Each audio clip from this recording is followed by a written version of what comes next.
Salve todos os amantes dos carros, Rael aqui, e no vídeo de hoje traremos a tão ou as esperadas respostas daquele vídeo que o Carlos fez, fazendo algumas perguntas sobre um veículo da Volvo S90 que ficou aqui na garagem de casa durante um período, e nós vamos responder essas perguntas.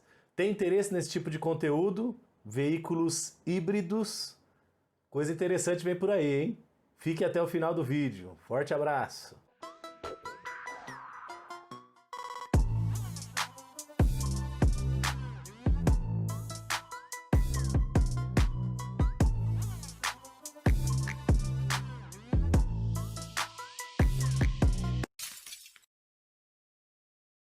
E se você é novo aqui, muito prazer, eu sou o professor Israel.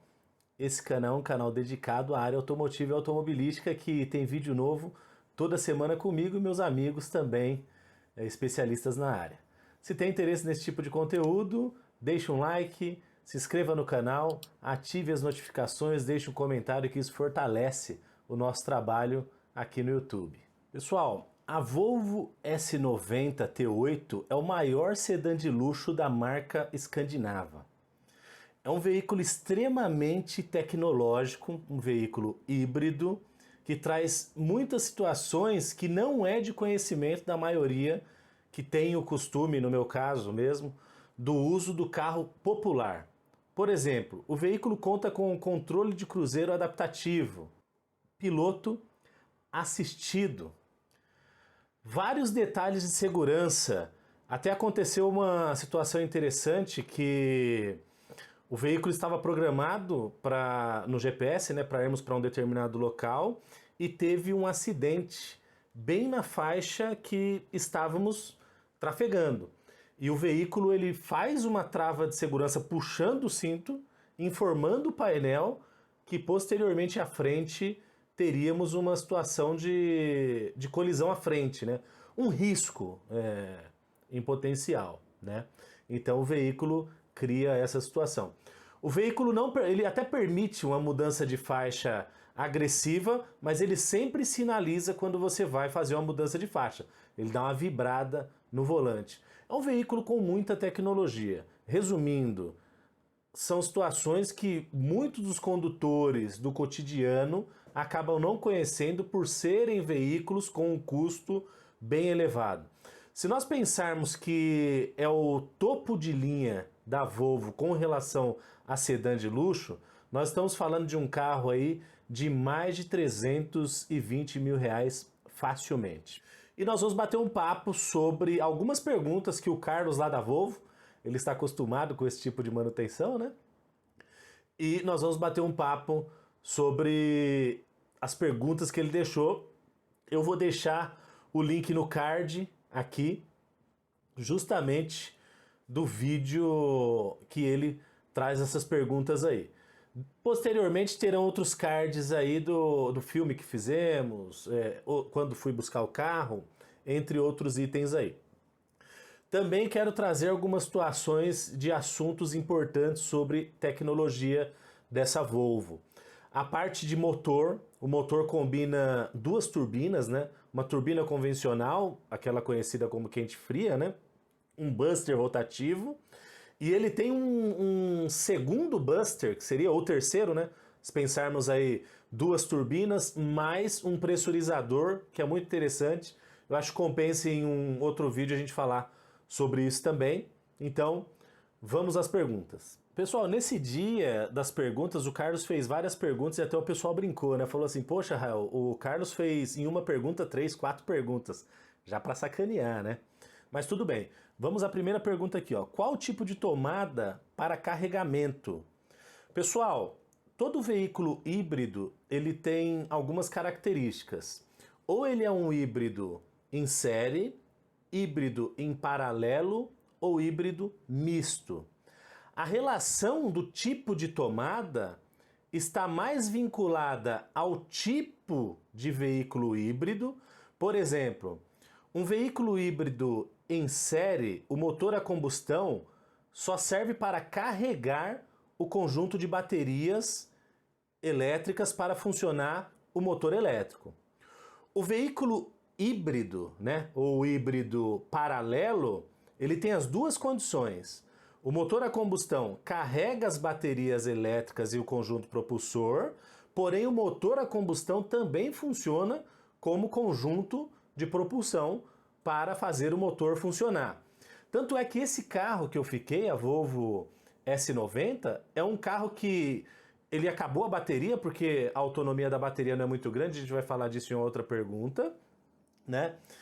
E eu fiquei rodando só no motor a combustão, tá? E o veículo híbrido misto, ele tem tanto motor a combustão quanto motor elétrico no mesmo eixo e um gerenciamento eletrônico determinando quais dos motores vão entrar em funcionamento mediante a qual condição. É interessante isso, porque na Volvo S90 eu tenho no perímetro urbano esse motor elétrico ele funcionando até 125 km por hora. Se eu precisar de uma carga maior de aceleração, entra automaticamente o motor a combustão interna. O veículo misto ou híbrido misto, ele também faz essa combinação com relação a qual motor usar para qual situação. Perímetro urbano tem uma condição, precisei de maior potência, tem uma condição de gerenciamento eletrônico para determinar isso. É bem interessante, tá? Um outro detalhe que eu comentei no começo é que tanto o motor a combustão quanto o motor elétrico ficam no mesmo eixo, tá bom? Na mesma pergunta, ele deixou o seguinte: essa tomada de conexão para o carregamento é a mesma tomada de veículos populares? Pessoal, lembrem-se do que eu falei no começo. A relação do tipo de tomada está mais vinculada ao tipo de híbrido, série, paralelo ou misto. Isso que vai determinar a tomada. Nós não temos ainda uma norma direcionando essa condição da tomada. A tomada padrão A, B, C. Nós temos 3 tipos de tomada, temos 3 tipos de veículos híbridos. Então a tomada está mais relacionada ao tipo de híbrido do que se ele é popular ou não. Beleza? A segunda pergunta, bastante interessante também. Motor ou os freios carregam as baterias? E aqui é interessante que eu até comentei com o Carlos. O nome do sistema é freio regenerativo. Quando nós pensamos em freio regenerativo, automaticamente, para quem desconhece esse tipo de tecnologia, acaba pensando na situação do sistema de freio, iniciando de alguma forma um processo de carregamento. Não é isso. O que carrega essas baterias é justamente o próprio motor a combustão com um processo de energia cinética. Então, quando eu tenho desaceleração ou até mesmo no processo de aceleração, dependendo do modo de condução que eu deixar esse veículo, eu terei essas baterias sendo carregadas com produção ou força cinética, energia cinética. Pessoal, uma outra pergunta: qual a autonomia do veículo? Confesso para vocês que a autonomia utilizando só o motor elétrico com as baterias produzindo energia para o motor elétrico, eu fiquei um pouco frustrado. Como assim, professor? Porque eu tive uma autonomia ali de um pouco mais de 40 quilômetros. Caramba, só isso? Depois, analisando o veículo, eu sei que dá para você combinar o motor a combustão com o motor elétrico em um procedimento de carga aonde você consegue ir mais longe. Então, no motor elétrico, a autonomia não é tão grande. No motor a combustão, pessoal, é surpreendente. Aqui na cidade ele fez próximo de 20 km com litro e na estrada ele chegou a fazer 25 km com litro, a autonomia do veículo. É um absurdo. Como cabe em 70 litros, faça as contas aí e deixe nos comentários. Uma outra pergunta que o Carlos fez: o que acontece quando acaba o combustível? Entre o motor elétrico, o que acontece quando acaba a bateria do motor elétrico? Entre o motor a combustível funcionando? Pessoal, eu fiz um único teste aqui que foi o seguinte, eu deixei a bateria descarregar completamente e quando descarregou completamente a bateria, o motor a combustão, que é o motor Drive E, um baita do motor, estamos falando de um motor de 320 cavalos, que combinado com os 87 cavalos do motor elétrico entrega 407 cavalos de potência. É um absurdo. Então sim, quando acabou a bateria, entrou o motor a combustão em funcionamento. Pelo que eu li, quando acaba o combustível havendo bateria carregada, ele assume com o motor elétrico e o veículo não te deixa na mão. Lembrando que a autonomia do conjunto de baterias, ela pode passar um pouco dos 40 quilômetros, né, com uma carga, dependendo do tipo de utilização do veículo. E uma outra pergunta que foi feita é sobre os modos de condução, e aí nós vamos lá para o veículo, que eu vou bater um papo com vocês lá no veículo. Beleza? Pessoal, uma das partes mais importantes do conjunto multimídia do carro é sem dúvida a parte dos modos de condução, né? Apertando aqui, nós temos o primeiro modo, que é o modo que ele tem tração nas 4 rodas. Esse modo ele é super recomendado quando o veículo está com reboque. Analisando junto ao site da Volvo, eles recomendam que é uma das melhores funções ou o melhor modo para quem vai andar com carga ou com reboque no veículo.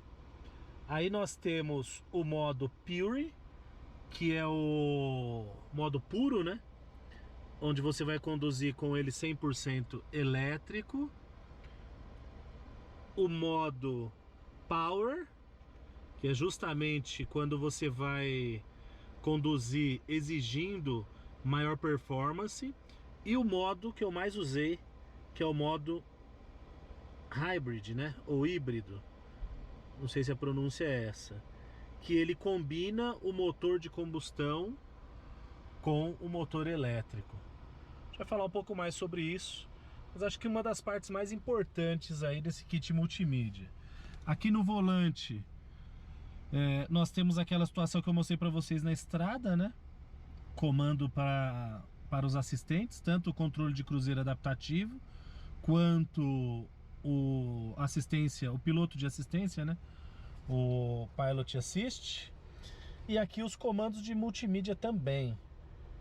Muita coisa bacana. Pessoal, vou ser bem honesto, é um carro que teríamos que ter uma entrega técnica gigantesca, porque são muitas as funções, né? Tem bastante detalhe. Não dá para ver tudo em 4 dias, meu, é muita coisa. Tem a parte do plano de manutenção, assistente de estacionamento, a parte de controle de cruzeiro adaptativo, teria que rodar mais com ele. Mas, cara, é uma experiência incrível ter ficado aí com esse veículo por 4 dias. A parte de assistente pro Android, né, o espelhamento, Apple CarPlay também, que é um negócio legal, tem muita coisa aqui. Mas tá aí, galera. Forte abraço, fiquem com Deus. Pessoal, não esquece de se inscrever no canal caso não seja inscrito. Deixe um comentário, isso fortalece o nosso trabalho aqui. Não esquece do like, compartilhe esse vídeo com os seus amigos, tá? Nós vamos falar mais sobre esse veículo um pouco à frente, porque tem muito conteúdo. Eu vou falar como que foi a experiência quando fomos carregar o veículo, o conjunto de baterias, né? Se foi legal, como foi a experiência, se foi fácil, se foi difícil. Nós utilizamos o serviço de ligação para a Volvo também, que o veículo conta com esse tipo de serviço. Tem um botão assistente para ligação direto para a Volvo e você tem um assistente por telefone ali. É muito bacana. Forte abraço. Valeu!